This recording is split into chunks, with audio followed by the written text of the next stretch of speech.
وحده لا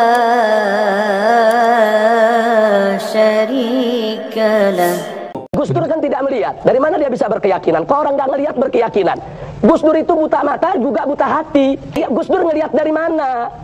Ya. Gus Dur itu buta matanya, buta hatinya. Saya kenal dekat Gus Dur.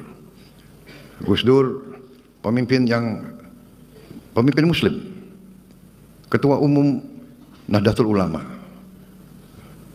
datang dari keluarga Syekh besar kita, keluarga Tebu Ireng. Itu Habib Rizik umatnya mana?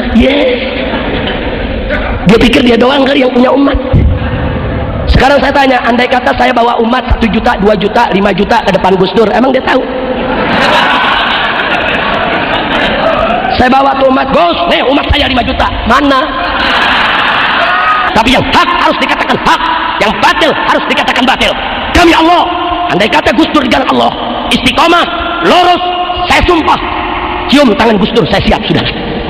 Tapi kalau Gus Dur tobat-tobat, bela maksiat, bela kemungkaran, kami Allah, jangankan 1 Gus Dur, 1000, 1 juta Gus Dur pun akan kita lawan untuk membela Allah. Tapi beliau pemikirannya sangat luas, beliau jiwanya sangat baik, beliau merangkul semua, tokoh yang melindungi semua minoritas.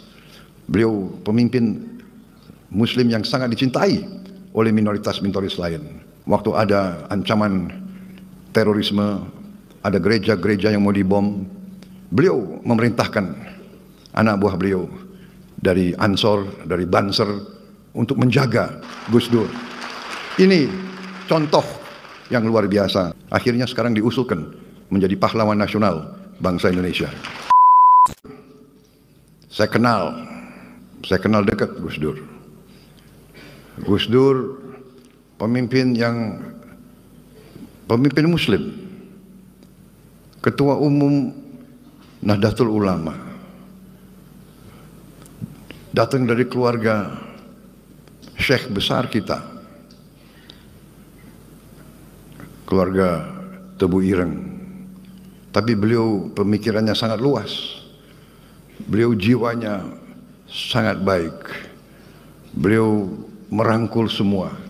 Beliau menjadi tokoh, saya kira tokoh Muslim yang sangat terkenal sebagai tokoh inklusivisme, tokoh yang melindungi semua minoritas. Beliau pemimpin Muslim yang sangat dicintai oleh minoritas-minoritas lain. Saya ingat salah satu langkah-langkah beliau waktu ada ancaman terorisme, ada gereja-gereja yang mau dibom, beliau memerintahkan anak buah beliau dari Ansor, dari Banser untuk menjaga semua gereja, menjaga semua vihara, menjaga semua pura, menjaga semua kuil. Ini sesuatu yang membesarkan hati, ini yang membanggakan kita. Mungkin jarang di dunia ada pemuda-pemudi Muslim pada saat hari Natal, pada saat Tahun Baru, pada hari-hari besar minoritas, berdiri di depan tempat ibadahnya agama lain, menjaga supaya umat agama lain beribadah dengan tenang di tempatnya mereka Muslim-Muslim, pemuda Muslim yang menjaga di luar. Ini leadershipnya Gus Dur. Ini contoh yang luar biasa, dan itu pun pernah saya tiru. Sewaktu memang Gus Dur sudah tidak ada, saya memimpin partai saya. Waktu itu ada lagi ancaman-ancaman bom kepada gereja. Saya juga perintahkan pemuda-pemuda pengikut saya di Partai Gerindra untuk menjaga di kota masing-masing semua tempat ibadah agama lain. Kita yang jaga, mereka yang beribadah. Ini contoh, dan itulah kenapa Gus Dur ini sangat dihormati, walaupun beliau menjabatnya sebentar, tapi beliau masih sampai sekarang dihormati, dan beliau akhirnya sekarang diusulkan menjadi pahlawan nasional bangsa Indonesia. Saudara-saudara sekalian, ini saya kira salah satu contoh alumni Al-Azhar yang sempat menjadi pemimpin tingkat nasional di Indonesia, akhirnya menjadi presiden di Indonesia dan memberi kepemimpinan, kenegarawanan, leadership yang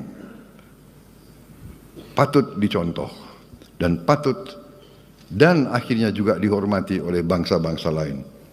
Saya kebetulan kenal beliau baik, dan alhamdulillah leadership yang beliau sampaikan menjadi pelajaran bagi kita sekalian. Maaf, andai kata Inul goyang ngebor tanpa pakaian bugil depan Gus Dur nggak dosa.